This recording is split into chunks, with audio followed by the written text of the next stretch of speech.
Hi everybody and welcome to my channel. Thank you so much for clicking on this video. If you're new here, my name is Leah and most of my videos are focused on unsolved crimes and mysteries. If you're a returning subscriber, welcome back.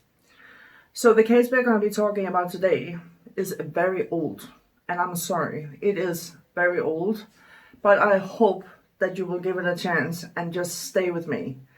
Because we're going to be talking about Jennifer Kesse that went missing mysteriously in 2006. And ever since she went missing, her parents, they are searching and searching and searching. And up until this day, they are still searching. They lost everything that they own because they're so desperate to get their daughter back. And they even went on TV and said, look, we don't care about the bad guy anymore. You can let him go. He can get away with everything. We don't care. We just want to know where Jennifer is and we want to bring her home. I think it's very sad, and it just shows how much they miss and love their daughter.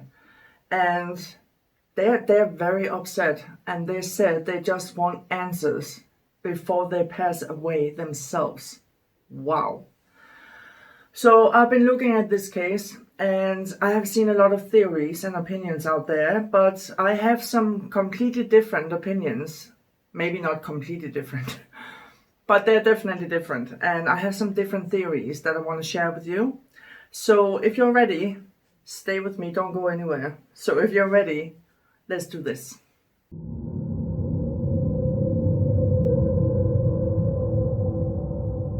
Jennifer Kesse was a beautiful 24-year-old woman living in Orlando, Florida.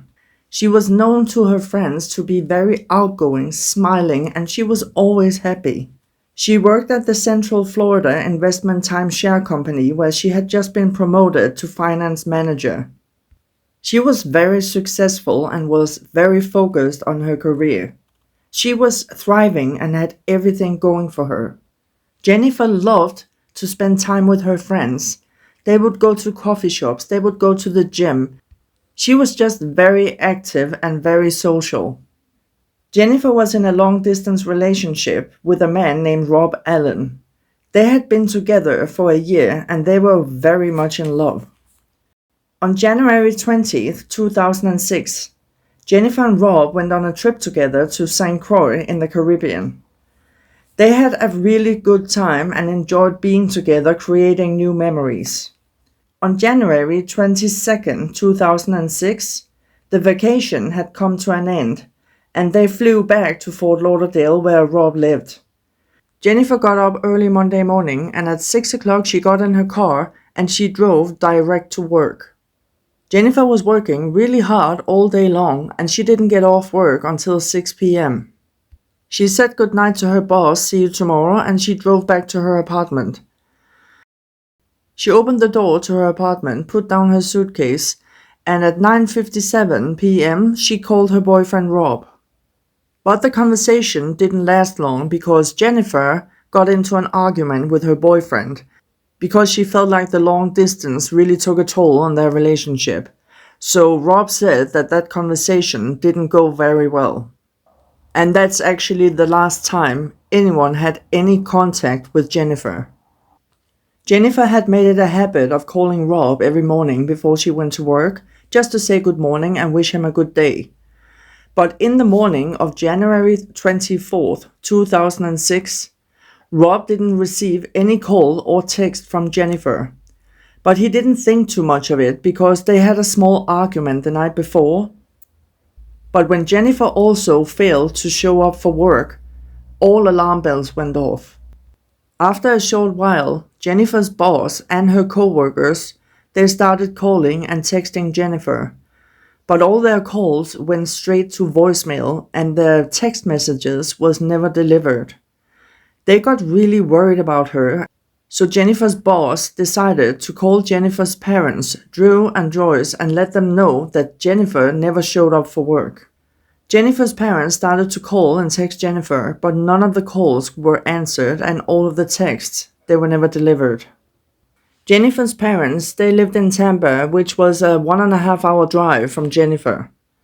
So they decided to call the manager of her apartment complex and told him to go check on Jennifer. The manager went to her apartment and knocked on the door, but nobody answered. So he got permission from Jennifer's parents to let himself in. He reported back to Jennifer's parents that everything seemed normal in the apartment, but Jennifer was not to be found and her car was gone. Jennifer's parents decided to drive to the apartment to see if anything looked out of place and hopefully find out where Jennifer was. When they arrived to the apartment and went inside, they saw that her bed was not made. Clothes was tossed on the bed. Her suitcase from the trip she had with Rob was unpacked. In the bathroom, they found a wet towel that had been folded on the bathroom sink. And it looked like the shower had been used because there was water in the corners. When Jennifer was on vacation with Rob, her brother Logan stayed in her apartment with one of his friends. And when they left, the friend had forgotten his mobile phone in the apartment. Jennifer told her brother Logan that she would mail it. That mobile was missing, along with Jennifer's mobile and purse. Jennifer was reported missing, and after 2 days, her car was found parked on a parking lot at the Huntingtonongreen. Next to the parking lot, there was a swimming pool where they had CCTV. Investigators, they viewed the video from the surveillance camera, and a man is seen parking the car, spending about 30 seconds in the car and then got out, and he started walking along the fence around the pool. Unfortunately, that kind of camera only records every 3 seconds, so it's like still images. And unfortunately, the fence covers his face. Even though the police, FBI, and other agencies viewed and investigated the video, this man was never identified. The police brought in trace dogs, and they didn't get any smell from around the car or on the parking lot. But as soon as they went on the main road, the dog picked up a scent, and it led them direct back to Jennifer's apartment complex. The apartment complex was a completely new built complex, and it was still under construction, so there was a lot of workers there. Some of them lived in the empty units. 90% of them were Hispanic and didn't have their papers in order. So when the complex started to have a lot of attention from investigators, some of these workers, they disappeared. So what do I think about this case? Well, I went over every single information and I watched every video I could find on Jennifer Kesse. And here's what I think.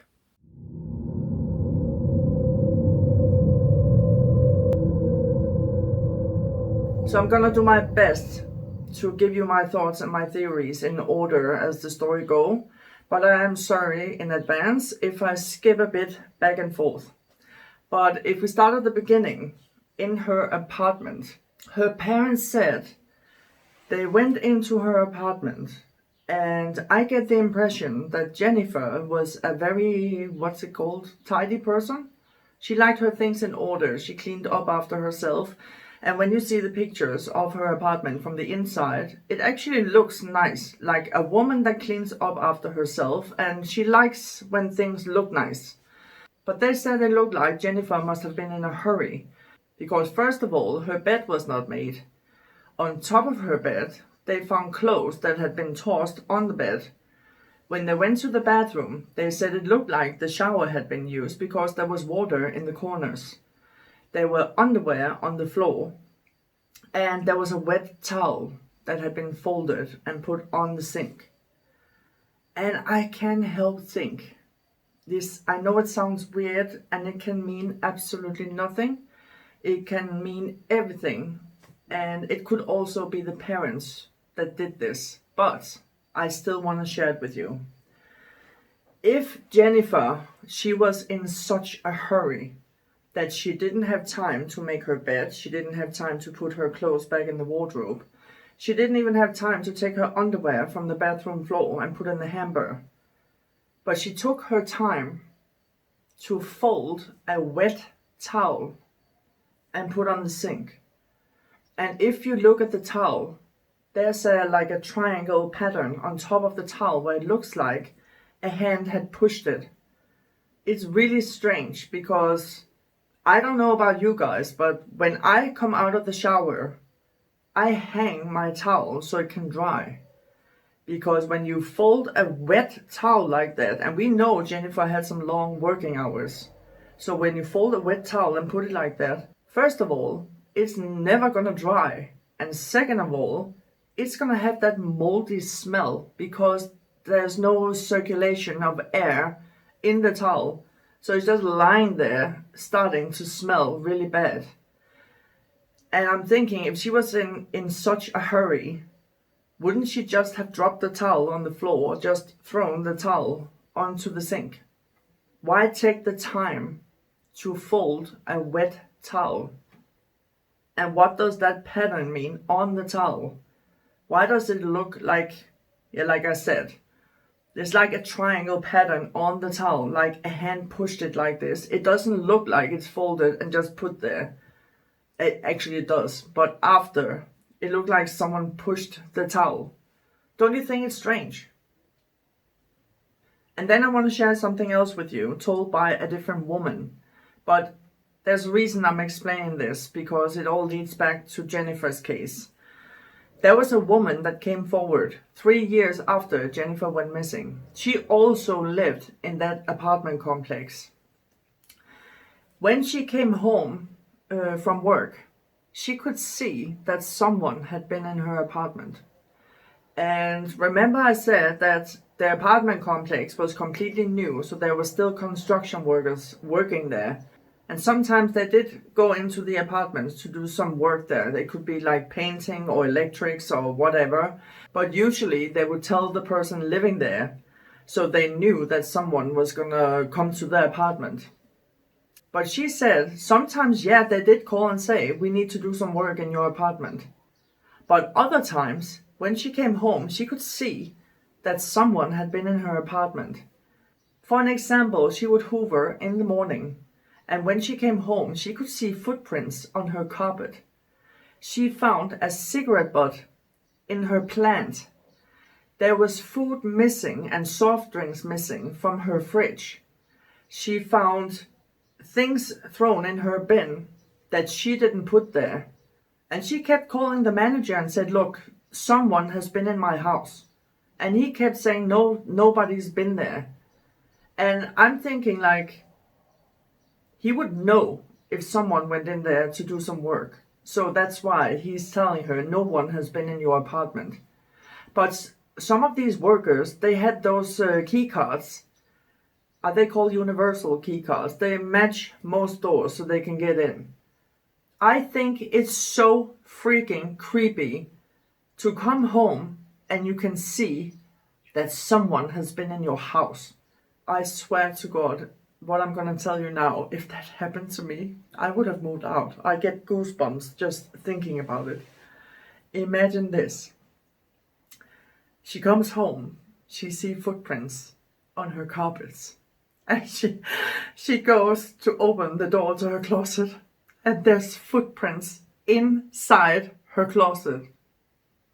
Maybe I watched too much true crime or scary movies, but to me that sounds like someone was in her closet waiting for her to come home and they gave up and left. Why would there be footprints inside her closet? Oh my God, man. Anyway, she kept calling this manager and he kept refusing that anyone had been in her house, and she just knew someone had been in her house. She even bought a bag of beef jerky. It had been opened and a handful was taken out. And one night she went to her bedroom to change her clothes into her pajamas, and she took a blanket and brought to the living room because she was going to be on the couch watching a movie. And when she was on her couch watching a movie, she got this weird feeling that someone was watching her. She could see eyes looking direct in her window. She flew up from the couch, thinking that she had to chase away like a raccoon or something. But when she opened the door, I don't know if it was ground floor apartment, like a balcony or a terrace or something like that. But when she opened the door, there was a man standing outside with his zipper open. playing with his private area, just staring at her. And she saw a white van with tinted windows with the engine going, and the van was backed up to her apartment. Anyway, there's a reason why I'm telling you this. This happened 3 years after Jennifer went missing.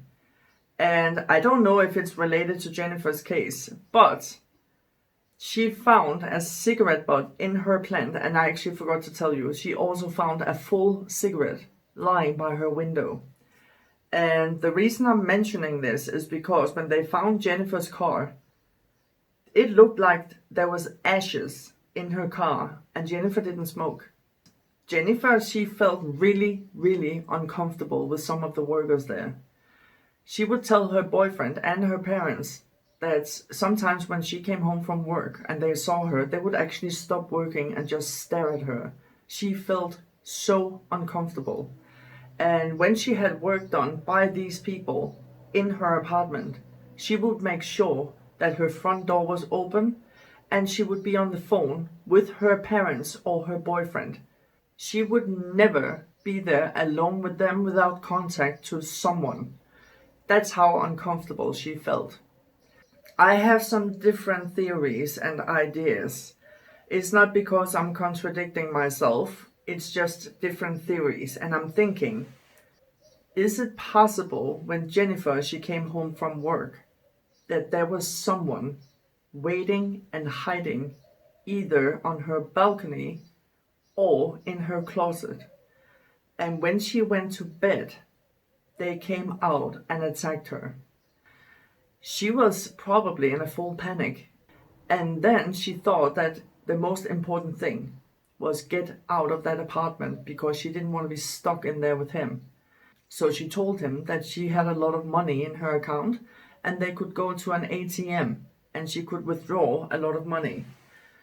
And that would be her escape from the apartment. And he took her down to her car and they got in. And a witness said when they left that parking lot, the car was swaying. And a witness said they could see someone fighting in the car. And Jennifer's dad actually said that Jennifer had told him that if anything ever happened to her, like a kidnapping, carjacking, or something like that, she would know that if she didn't get out of that car, it was going to be over. So she would do her best to crash the car. And a witness saw the car swaying on the way out of that parking lot, and they saw someone fighting inside the car, like someone was trying to take the steering wheel. Was that Jennifer trying to crash the car?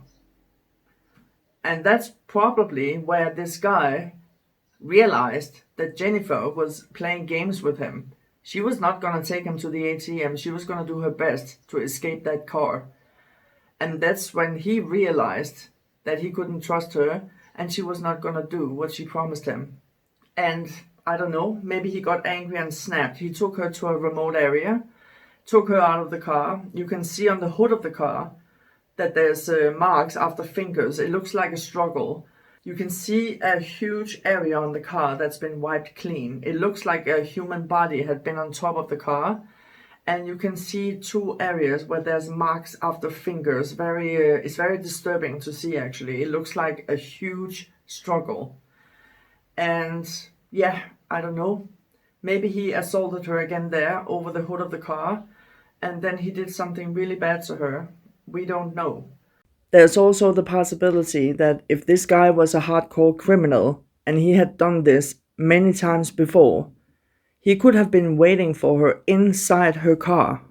I saw different methods online how it's possible to break into a car, and I also saw a video where a guy breaks into a car, and it's actually surprisingly easy. Hey everybody, welcome to the channel. In today's video, I'm going to show you how to unlock your Chevy Malibu. Okay, so this is, what year is this one? 2007 Chevy Malibu. So these vehicles have these little pull-up locks right here, right? So I'm going to use Access Tools Super Air Jack. You can get this at JB Tools online or Access Tools. Also, I'm going to be using their green button tool here. This is, you just kind of push this button over here and it contracts this little lasso thing over here at the end, and that's what pulls this up. Now, if you're doing this yourself at home and trying to save some money, you can use a wooden wedge or a plastic wedge, and get all the air out of this bag. And you can get a wooden wedge or a plastic wedge at Home Depot in the door and window aisle. This doesn't want to go in too well, but try the top. One sec. Okay, so sometimes you want to go through the bottom, so you can go through the top here. Okay, so once you get it in there, just close your little air valve. You know, like I said, you can wood wedge it or plastic wedge it. And just pump this up. Give yourself like a little bit of a gap, like 1/2 inch right there. And then you can go in with this tool, like so. It won't scratch or mess up your paint or anything. It won't ding or dent anything. And I'm just going to go down to the little pull-up lock. And you're going to lasso it and pull it up, right? Now, if you don't got a little fancy-dancy tool like this, and you're still trying to get that, you can get it with a piece of banding that they put around boxes, those plastic bandings. Just fold it in half and put tape in the corner. Stick that banding down in here, and it'll come over at lock like this, and then just pull back and snatch up, and it'll unlock that also. Or you can use your belt if you got a thin belt, and that's how you unlock these Chevy Malibus. Now, you can also stick a reach tool in and hit the unlock button, and that'll work as well. Alright, guys, that's how to unlock your Chevy Malibu. Don't forget to like and subscribe. Drop me a comment at the bottom, and I'll see you on the next video. Bye. So that's a possibility that I would definitely not rule out.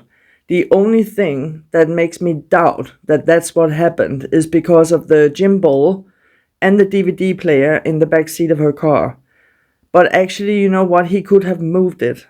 Maybe that's why he stayed 30 seconds in the car, because he needed to move that gym ball and the DVD player. We don't know actually, but I wouldn't rule it out.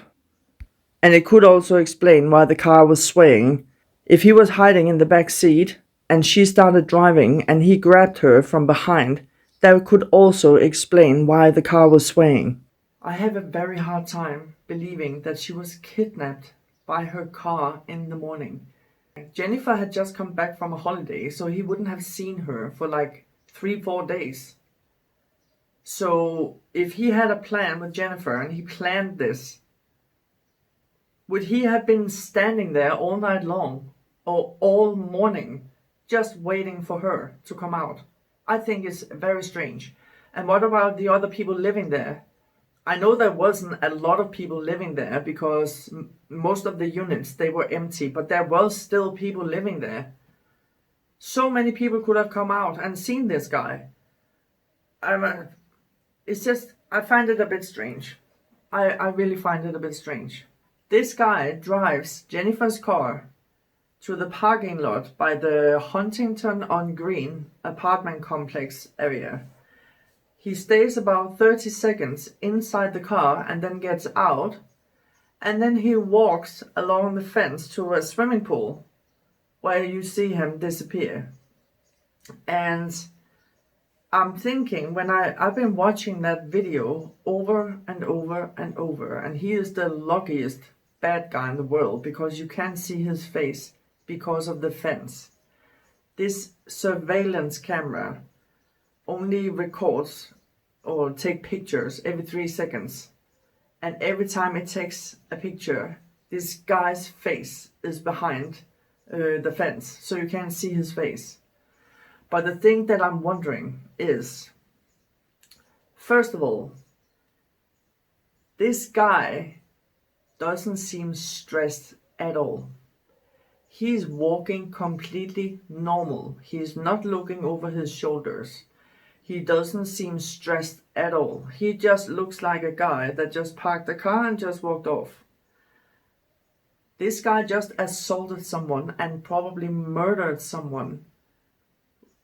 Wouldn't he be freaking out and be like paranoid, looking over his shoulders to check if anyone saw him?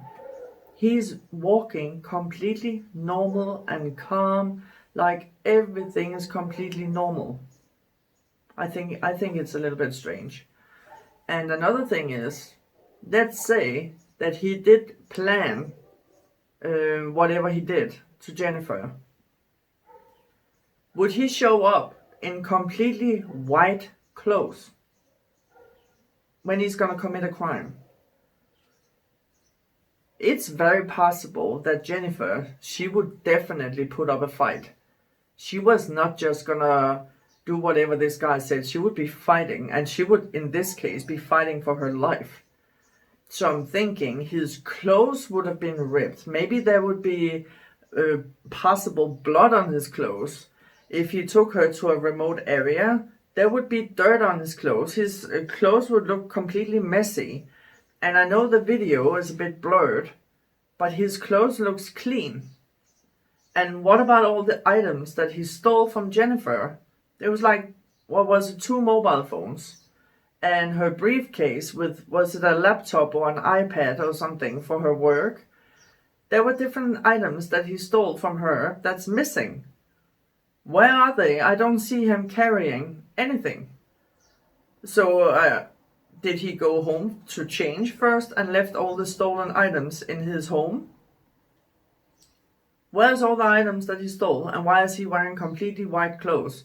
And why doesn't it look messed up or ripped or anything? Remember, this guy is getting out of the car in public, and it's daylight now. It was about 1 o'clock. He steps out of the car in public. Everybody can see him. Everybody. He's walking really calmly and normal, and if his clothes was messed up with soil and maybe blood and maybe his clothes were ripped or something, someone would have seen that and they would have noticed that and probably called the police. But it looks like his clothes is completely normal. Is that just me, or does that seem a bit strange? So did he commit this crime? If this guy is one of the co-workers from Jennifer's apartment complex, is it possible that he's not the guy who did this? Maybe his co-workers did. And they told him some kind of story that they need to move the cars from the parking lot because they had to do some work there, gave him the keys and told him to move the car to a different location. I don't know. Or maybe if he is the guy that committed this horrible crime, maybe he was staging everything, making it look like Jennifer went to the other apartment complex to visit someone and something went wrong and she never came out. When the investigators found Jennifer's car, they brought scent dogs there, like bloodhounds or something. The dogs didn't catch any smell around the car or on that parking lot at all. But as soon as they brought the dogs to the main street, they caught the scent like this. And they led the investigators direct back to Jennifer's apartment complex. And I was thinking, why didn't the dogs smell anything around the car or on the parking lot? Very strange. But then I saw this picture of Jennifer in what looks like gym clothes, like leggings and running shoes, and I was just wondering, did she go for walks or was she a runner? Did she go for a run if she was stressed out? Some people, when they're upset or they're angry or something is wrong, they burn off some steam by going for a run or taking a long walk. Maybe she went for a run and she ran by that Huntington apartment complex, or maybe she went for a walk and she walked by that Huntington apartment complex. It's really hard to say. Huntington. My point is, maybe she went for a run or she went for a walk and she walked or ran past the Huntington apartment complex. So that's why the dogs caught her scent on the main street. There was no scent inside the parking lot or around the car because she never went in there. She just ran past it or walked past it, and that's why there was no scent in the parking lot or around the car. And I actually looked it up online to see how long after a human have been somewhere can the dog smell it. And it actually says that it can smell a human up to 48 hours. So is it possible that after she had the argument with Rob, maybe she went for a run or she went for a walk to burn off some steam? I don't think The dogs, they caught on to this guy's scent. I think it was Jennifer's, and that's why it led direct back to her apartment complex. If this guy was working at her apartment complex, he wouldn't have seen Jennifer at all. Friday, Saturday, Sunday, and she came home Monday night. She got off work about 6 p.m., so she would probably arrive home about 6:30, maybe 7 o'clock. So if he was working there, he would have been off work, so he wouldn't even be there anymore, unless he lived in the apartment complex. Maybe he had one of the units across the hall from her, and he heard her come home, and he waited until everything went quiet in her apartment, and he let himself in with a key card, and he attacked her. Before I end my video, I want to reach out to the people that knows what happened to Jennifer. I saw a post on Facebook, and I don't know if it's real or not, but you did something very bad, and nothing is gonna bring Jennifer back. We know that. But you have to find a way to let Jennifer's family know where they can find her. They are still looking and searching for their daughter, and they lost everything. Please do the right thing this time. Write a note or draw a map that will tell them where they can find their daughter. Help them find peace and closure. So that's it for today's video. I want to thank you all so much for watching. Please let me know in the comment section down below what you think happened to Jennifer. And to all my new subscribers, I want to say welcome to you, and I want to thank you all so much for your support. I'm still trying to reach 1,000 subscribers so we can do some live videos and discuss these cases together, because I'm really curious about your thoughts and your theories about these cases. So please hit that subscribe button, the like button and the share button, and until the next one, take care and stay safe. Bye!